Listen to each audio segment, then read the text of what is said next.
Hello everyone, Dr. Polaris here. By the Middle Jurassic period, theropod dinosaurs had diverged into three major lineages, with these being the Ceratosaurs, the Carnosaurs, and the Salurosaurs. While the latter group remained small and relatively marginal animals during the period, the Ceratosaurs and Carnosaurs developed into large predators. While the former declined on the northern continents going into the Cretaceous, instead thriving in the Southern Hemisphere, the Carnosaurs moved into the multi-ton predator niche. Unlike the Ceratosaurs and Salurosaurs, these animals were, as far as we know, exclusively carnivorous, and ranged from modestly sized genera such as 3.5 metre or 11 foot long Lahas venator, to massive dragon-like animals such as the famous Giganotosaurus, which could reach over 39 feet long and weighed at least 7 metric tons. While most well known for their late Cretaceous giant forms from the Southern Hemisphere, the Carcharodontosaurs, or the shark-toothed reptiles, originated from within the broader clade Carnosauria during the late Jurassic. Interestingly, some studies have found the possibly unnatural clade Megalosauroidea to be carnosaurs as well, although the placement of these animals is still very much up in the air, perhaps representing a fourth major clade of Jurassic and Cretaceous theropods. Most studies classify the shark-toothed reptiles as the sister lineage to the iconic Allosaurus, although a recent 2025 study instead found Carcharodontosaurs to be more closely related to the less well-known Metriacanthosaurids, which deserve a whole future video in their own right. Like these animals, Carcharodontosaurs possessed a number of diagnostic traits, including large eye sockets, long narrow skulls built for delivering slicing bites, and femurs that were longer than the tibia. Their teeth were generally thin, serrated and knife-like, being superficially similar to those of sharks, which gave the clade its name. Probably originating about 154 million years ago, most definitive basal forms were native to what is now Eurasia, perhaps indicating that this is where they evolved. A majority of studies have found the genus Neovenator to be the most basal Carcharodontosaur. This quite well-studied animal was native to what is now the Isle of Wight in southern England during the early Cretaceous roughly 125 million years ago. The genus is known from remains referable to at least 4 individuals, with the holotype specimen being about 70% complete. These have revealed a relatively lightly built predator that was up to 7.5 metres or 25 feet long, and probably weighed about 1 metric ton. The skull was quite long and narrow, with a snout that was covered in rugosities. The forelimbs were also quite long, and, as in Allosaurus, would have certainly played a role in prey capture. This trait, among others, led some paleontologists to classify Neovenator as a close relative of the Megaraptorans, with that mysterious group of theropods sometimes considered to be carnosaurs as well. However, most recent research suggests that they were probably basal Salurosaurs instead, perhaps being members of Tyrannosauroidea. Neovenator dwelt in the Wessex Formation, alongside a diverse variety of other dinosaurs. Quite a few of these would have been on the menu for this top-order carnivore, including juvenile sauropods, the hadrosauriform Brightstonius, and the iguanodontian Mantellisaurus. The remains of the latter, in fact, preserve tooth marks which match those of Neovenator. Other basal Carcharodontosaurs include the genus Lusovenator, from the Kimmeridgian stage of late Jurassic Portugal, native to the Lourinhã Formation between 154 and 144 million years ago. This animal is known from a small juvenile holotype that measured about 3 metres long. However, it may turn out to be the same animal as the roughly contemporary Tanzanian theropod Viterupristisaurus, which is known from an adult specimen that was about 8 metres or 26 feet long, hinting at the true maximum size for a mature Lusovenator individual. It lived alongside several other large theropods in the Lourinhã Formation, including iconic taxa such as Allosaurus, Ceratosaurus and Torvosaurus, although what kind of niche partitioning was present among these animals is not well understood. Another relatively large basal form was the genus Siamraptor from the Attian stage of early Cretaceous Thailand. Meanwhile, the family Carcharodontosauridae proper also first appeared during the late Jurassic, but really started to get going in the early Cretaceous. Members of this family are characterised by a suite of anatomical traits, with some of these including teeth with wrinkled enamel surfaces, broad orbital shelves above the eyes, and large rugosities on the lacrimal bone. Basal forms include the surprisingly small Lahas venator, from the very early Cretaceous of Argentina, between 140 and 136 million years ago. This animal measured just 3.5 metres or 11 feet long, being among the smallest of all carnosaurs. It was also the oldest known Carcharodontosaurid from South America, indicating that these theropods started out as modestly sized before greatly expanding later in the Cretaceous. Interestingly, fragmentary material recovered from early Cretaceous Australia has found that small Carcharodontosaurs were present there as well. Additionally, another better known, modestly sized member of this group was present in Barremian age deposits of early Cretaceous Spain, with this being the unusual Concavenator. Measuring up to 6 metres or 20 feet long and with a maximum weight of about 880 pounds, this predator is known from a single near-complete articulated specimen. The high levels of preservation mean that scale impressions can be seen on the feet and tail, while the most distinctive feature of the genus was its two greatly elongated vertebrae present in front of the hips. The purpose of this odd structure is not clear, but it may have served as the base for a small sail or perhaps a fatty hump. It may have also possessed quill knobs on the forelimbs, although this has been disputed by more recent research. A significantly younger basal Carcharodontosaurid was the recently described genus Ulugh-Begsaurus. Native to the Cenomanian and Turonian stages of the late Cretaceous of Uzbekistan, this animal is known from several very partial specimens that nonetheless contain the diagnostic features of the group. It probably measured about 7.5 metres or roughly 24 feet long, and lived alongside the slender tyrannosauroid Timolengia, with this animal being an agile pursuit predator, while Ulugh-Begsaurus was likely a slower ambush hunter. This genus was also the youngest known definitive Carcharodontosaur from the northern continents, dying out during the Turonian about 90 million years ago.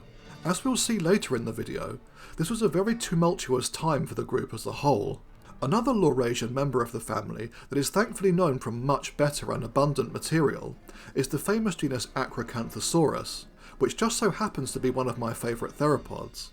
With a range that likely spanned much of North America during the early Cretaceous, between 113 and 110 million years ago, this was the first truly massive Carcharodontosaurid, and was among the largest theropods ever found in the United States. Known from multiple relatively complete specimens, this imposing predator could reach about 11.5 metres or 38 feet long, and is generally thought to have weighed between 5 and 7 metric tons. This is comparable to a bull African bush elephant, which is the largest land animal alive today.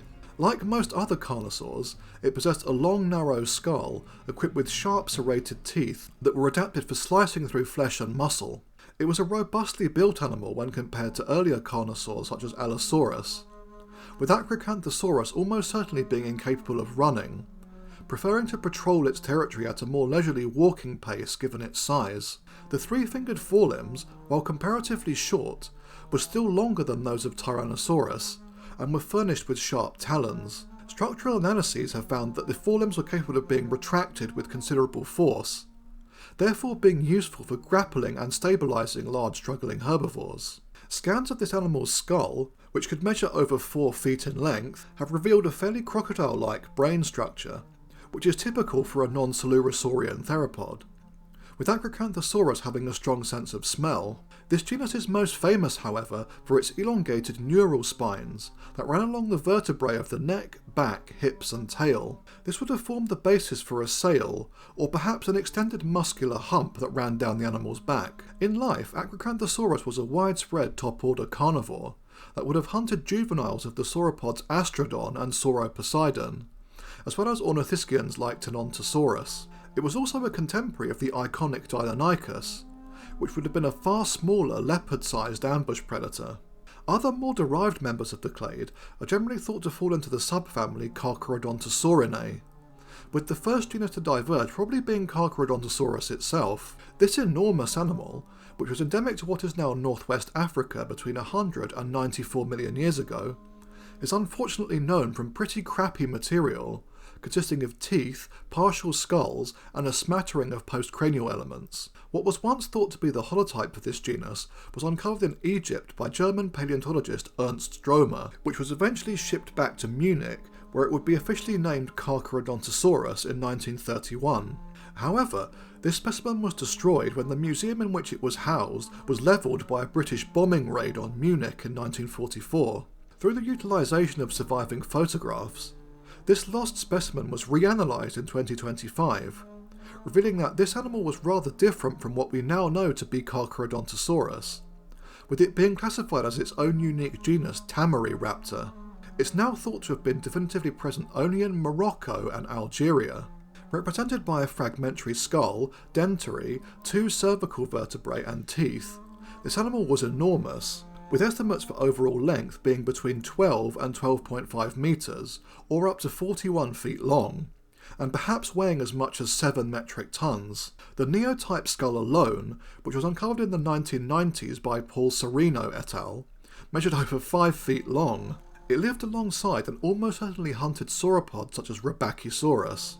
Another smaller potential species, C. iguidensis, has also been described from the Albion to Cenomanian Ekar formation of Niger, although this animal probably belongs in a different genus. However, the most derived and famous Carcharodontosaurines were members of the clade Giganotosaurini, all of which were endemic to Argentina. The oldest of these was Tyranotitan, a fairly robust and already massive animal that was native to the Albion of Chubut province, Argentina, between 113 and 100 million years ago. Known from 2 partial specimens, this genus could reach 11.6 metres or 38 feet long, and would have been by far the largest predator in its environment, hunting sauropods such as Chibutisaurus, as well as sick or juvenile individuals of the enormous titanosaur Patagotitan. Like other members of Giganotosaurini, the teeth of Tyranotitan were comparatively small and blade-like, being well adapted for tearing strips of flesh from big, slow-moving prey items. This is in contrast with the Maastrichtian Tyrannosaurus and its relatives, which possessed massive railroad spike-shaped teeth, which could inflict bone-crushing bites on heavily armoured prey. Despite its age, Tyranotitan was probably not the most basal member of the clade, with that honour going to the genus Meraxes.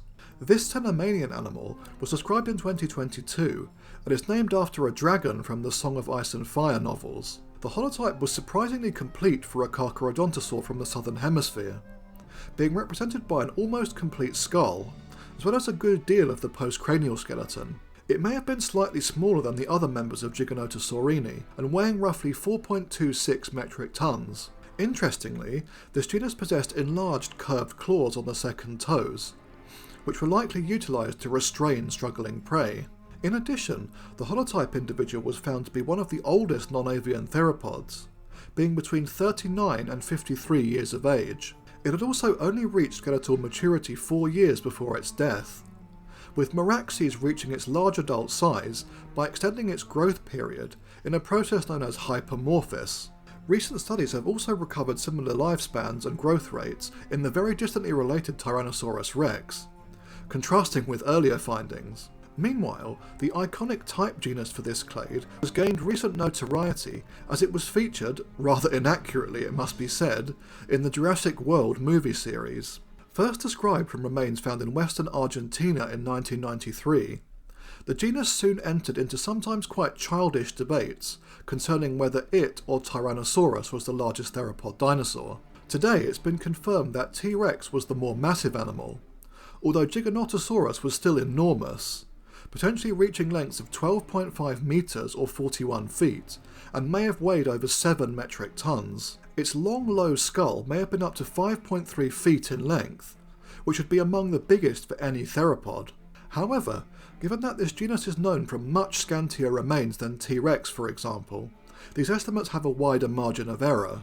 The jaws were not as powerful as those of Tyrannosaurus, and were adapted for taking quick, slicing bites, with the tip of the lower jaw having a large ventral process, which would have looked a bit like a strong chin, effectively resisting stresses while biting. Giganotosaurus was the top-order carnivore of the Cenomanian Candeleros formation, thriving between 99 and 95 million years ago. It would have hunted a wide range of mostly juvenile sauropods of several species, including Andysaurus and Limesaurus. It was closely related to the younger and overall quite similar Mapusaurus. The differences between the two were minor, with Mapusaurus notably having a deeper and narrower skull. It was native to the Huincul Formation until roughly 93.5 million years ago, with the remains of up to 9 individuals having been found from the same locality, which has been suggested to indicate group-based social behaviour. Despite their long-term success and status as the most massive predators in their respective ecosystems, the Carcharodontosaurids vanished from the fossil record towards the end of the Turonian roughly 90 million years ago, with the Laurasian and Gondwanan forms both dying out at about the same time. This decline was almost certainly not due to being outcompeted by other theropods, and was linked to the climatic and environmental changes caused by the effects of the Cenomanian-Turonian extinction event, mostly caused by global ocean anoxia. This mid-tier ecological downturn also led to the disappearance of the Spinosaurs, the non-Titanosaurian sauropods, and all-toothed pterosaurs, as well as the marine ichthyosaurs and pliosaurs. With these giants out of the way, Abelisaurids and Megaraptorans were left as the largest theropods in South America and Africa, while in Laurasia, Tyrannosauroids alone took up the mantle of top-order carnivore, with the notable exception of the European archipelago.